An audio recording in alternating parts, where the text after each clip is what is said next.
Elena adjusted the plain beige dress her sister had thrown at her, still not believing she had agreed to this madness. She wasn't the one supposed to be here. Her beautiful, confident older sister, Elena, was.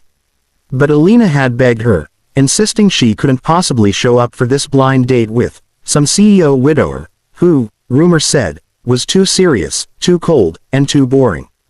Just sit there, smile, order something cheap, and leave early, Elena had told her, waving a hand like it was the easiest thing in the world. He'll never call me again, and that's exactly what I want. Elena had wanted to refuse. She hated deception, but their landlord's warning echoed in her mind. Pay the rent by Friday or you're out. Elena had sworn she would figure it out, but her plans always involved Elena cleaning up after them. If she didn't help, their little brother would have no roof over his head. So here Elena was, in a restaurant that smelled faintly of roasted garlic and luxury she could never afford, clutching a worn purse and trying not to stick out like the imposter she was. When the waiter led her to the table, she froze. He was already there. Daniel Hart. She didn't know much about CEOs or billionaires, but she knew power when she saw it. He was dressed in a tailored navy suit that looked like it had been cut just for him. His broad shoulders filled it perfectly, and his dark hair was brushed neatly back, but it wasn't his appearance that pinned her to the spot, it was his eyes. Piercing, cool, assessing. He didn't smile when she approached. He didn't rise. He simply looked at her like he already knew she wasn't the woman he had been promised. You're late. His voice was deep, measured, almost too calm. I'm sorry, she stammered, sliding into the chair opposite him, her hands trembling as she tried to smooth her dress. The silence that followed stretched uncomfortably. Elena picked up the water glass, took a sip to steady herself, and forced a small smile. Traffic, she lied, hating how clumsy it sounded. Daniel's gaze flicked over her face, then to her dress. Not cruelly, but sharply, as if he was cataloging details and drawing conclusions. You look different than I expected. Elena's heart jumped. She lowered her eyes, praying he wouldn't see through her disguise. Do I? Yes. He leaned back in his chair, steepling his fingers. But I don't mind differences. I mind dishonesty. Her throat went dry. Did he know already? Could he see that she wasn't Elena? The waiter arrived with menus, breaking the tension for a moment. Elena opened hers and nearly choked at the prices. The cheapest appetizer cost more than her weekly grocery budget. She shut the menu quickly, deciding water was fine. You're not going to eat? Daniel asked, studying her again. Oh, I'm not very hungry. He waved the waiter back before she could protest. She'll have the salmon, and a salad. Then, without looking at her, he added, and dessert. Elena blinked, startled. You didn't have to. I don't like wasting time. Daniel cut her off smoothly. If we're here, we might as well make it worthwhile. The way he said we're here made her chest tighten. It wasn't just a date to him. It was a deliberate meeting, an assessment. And something about the intensity in his eyes told her that leaving early, as her sister had planned, was not going to be an option. The salmon sat steaming in front of Elena, untouched. Her fork hovered nervously over the plate, her appetite gone the moment Daniel's eyes fixed on her again. He had hardly looked away since the waiter left, as though he were studying every flicker of her expression. So, he began, his voice low but firm, why did you agree to this dinner? The simple question nearly made her drop the fork. Elena forced a small laugh, though it came out thin.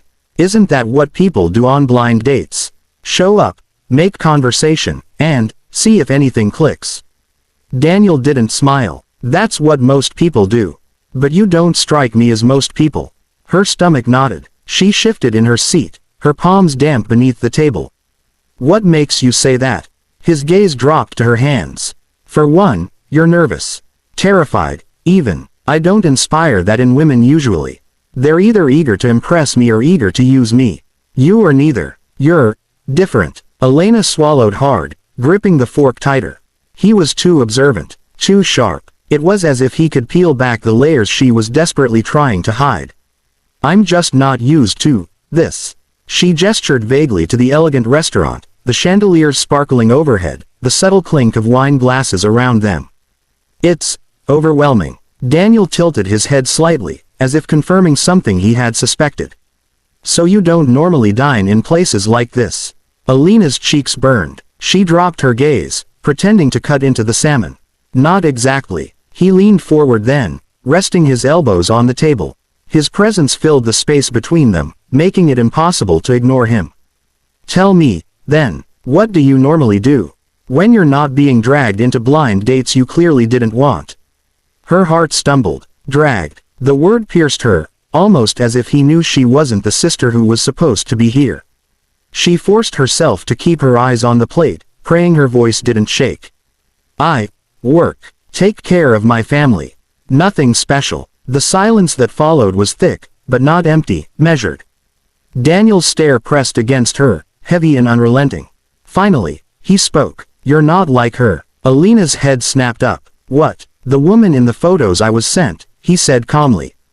Polished, perfectly styled, practiced smile. You are not her. You're raw, honest, too cautious to play games, too awkward to hide them if you tried. His eyes narrowed slightly. So the question is, why are you here instead of her? The air rushed out of Alina's lungs. She froze, her pulse pounding in her ears. This was it, he knew. He had seen through her within minutes. She started, fumbling for words, but he raised a hand, silencing her. Don't answer yet, he said, his tone softer now, though still carrying authority. I don't mind the truth. In fact, I prefer it. But I cannot stand being lied to. Her throat tightened. She wanted to confess, to tell him that her sister had begged her to come, that she had no intention of deceiving him. But the thought of shaming Alina, of ruining her sister's chances if he was truly wealthy and influential, locked her tongue. Daniel leaned back, watching her struggle, and something shifted in his gaze, not anger, but curiosity. Perhaps even intrigue. You interest me, he said finally, almost to himself. And that doesn't happen often. Alina's eyes widened. Interest? Me? Yes. His lips curved, not quite a smile but close. And that means one thing, Elena. She stiffened. He hadn't asked her name. She hadn't given it. You're not leaving this dinner until I decide I've learned everything I need to know. The fork slipped from her trembling fingers, clattering against the plate. And for the first time that evening, she realized the truth. Her sister had wanted to escape him. But she was trapped. Elena sat frozen, her pulse pounding as Daniel's words echoed in her ears. You're not leaving until I decide. It wasn't a threat exactly, but there was something final in his tone, something that made her feel as if the decision had already been made for her.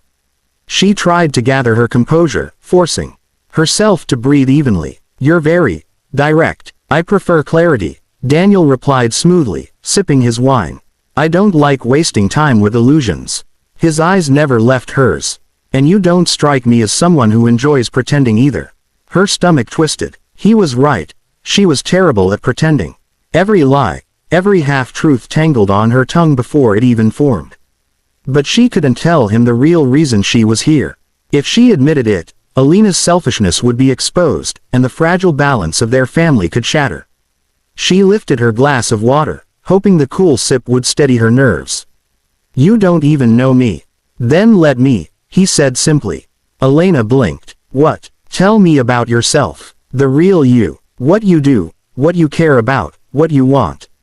No rehearsed lines. Just truth. Her fork trembled in her hand. No one ever asked her that. Not really. Alina always overshadowed her, dazzling and reckless, while Elena quietly held the family together. No one ever wanted to know what she wanted. She hesitated, then whispered, I take care of my brother. He's still in school, and I work at a bookstore. It's not much, but it pays enough to help. Daniel tilted his head, as if filing that away. A bookstore, he repeated. Interesting. Most women I meet are eager to flaunt wealth, connections, ambition. You mention responsibility. Elena flushed, half embarrassed. Because it's all I have. His eyes darkened slightly, but not with judgment, more like fascination. Responsibility tells me more about a person than ambition ever could. So you sacrifice your time for your family.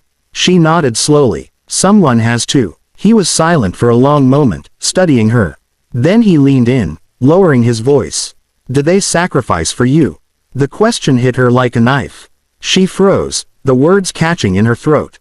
Of course they didn't. Alina chased her whims, leaving Elena to pick up the pieces, and her brother was too young to understand the weight on her shoulders. But saying it aloud felt like betrayal. She forced a small smile. Their family. That's enough. Daniel's expression shifted. Subtle, unreadable. He sat back again, but his eyes remained locked on her. You're loyal. Perhaps too loyal. That makes you vulnerable. Elena bristled. Is loyalty a flaw? In the wrong hands, yes. His tone was calm, but it carried the weight of experience. And I don't like seeing something valuable wasted.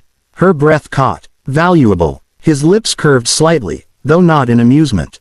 You intrigue me, Elena. You're unlike anyone I've met. And I don't let intriguing things slip away easily. A nervous laugh escaped her. I told you, I'm not that interesting. On the contrary, he said, voice low and deliberate. You're the most interesting woman I've sat across from in years. Which is why. He paused, letting the silence stretch, pulling her into his gravity. This will not be our only meeting. Her heart thudded painfully. But, no. His tone was final, shutting down her protest before it formed. I'll have my assistant call you. You'll make time. Alina's breath came shallow. She had walked in intending to play a role for an hour, then leave and never see him again. But Daniel Hart had turned the script upside down. And now, trapped beneath the weight of his gaze, she realized the most terrifying part wasn't that she couldn't escape. It was that a part of her didn't want to. The dinner plates had been cleared, the candles burning lower, but Alina's mind spun faster with every passing minute. She kept telling herself she would leave, that she needed to slip out before things got worse. Yet each time she opened her mouth to excuse herself, Daniel's steady gaze silenced her. Finally, he set his glass down with quiet finality. Come with me. Her heart jumped. Excuse me. He rose smoothly from his chair, buttoning his jacket. I don't mean for another drink. I want you to see something. Elena shook her head quickly. I should go home. It's late, and my family. You'll be safe, he interrupted, his voice calm but leaving no space for argument. I'll have you driven back myself. It wasn't a request. It was an order cloaked in politeness. And though every instinct screamed to refuse, her legs betrayed her, carrying her after him as he led her out of the restaurant. A sleek black car waited at the curb, the driver stepping out immediately to open the door. Daniel gestured for her to enter first. Elena slid into the leather interior, her pulse racing. The ride was silent except for the hum of the engine. She risked a glance at him, and to her surprise, he wasn't studying her this time. He was staring out the window, his jaw tight, as if lost in thought. The car pulled up in front of a modern townhouse on a quiet street. Warm lights glowed through the windows, softening the sharp edges of the exterior. Elena frowned. Where are we? My home. Daniel replied simply, stepping out and waiting for her. Her stomach dropped. You're home. No, I can't. You can, he said, holding the door until she followed. And you will. Every step felt heavier as she trailed behind him through the front door. She expected marble floors and cold grandeur, the kind of house a CEO would own. Instead, she found warmth. A stack of picture books on the coffee table. A tiny pair of sneakers kicked off by the door. The faint sound of laughter drifting down the hall. Elena froze. You have a child. Daniel turned to her, his expression unreadable. Yes, my son. He's 6. Before she could respond, the patter of small feet echoed, and a little boy with tousled dark hair and sleepy eyes appeared in the hallway. Daddy, he mumbled, rubbing his eyes. Then he saw Elena. His gaze widened with curiosity. Who's she? Elena's breath caught. She hadn't been prepared for this, for the innocent eyes looking up at her, for the vulnerable trust shining there. Daniel crouched down, resting a hand on his son's shoulder. This is a friend. Elena. The boy's face brightened. Hi, Elena. Something inside her melted. She knelt instinctively, smiling softly. Hi. You should be in bed, shouldn't you? The boy giggled. Daddy always says that too. Daniel's lips curved, faint amusement breaking through his composure. He straightened, watching the two of them silently, as though he were assessing something deeper than words could express. The boy yawned, clinging to Daniel's leg. Can she read me a story? Elena froze, glancing at Daniel for rescue. But he only raised a brow, his gaze steady. "Well, Elena, will you?" Her heart thundered. This wasn't part of the plan. She had been sent to drive him away, to play a role for an hour. Instead, she was kneeling in his home, with his child looking at her like she belonged there.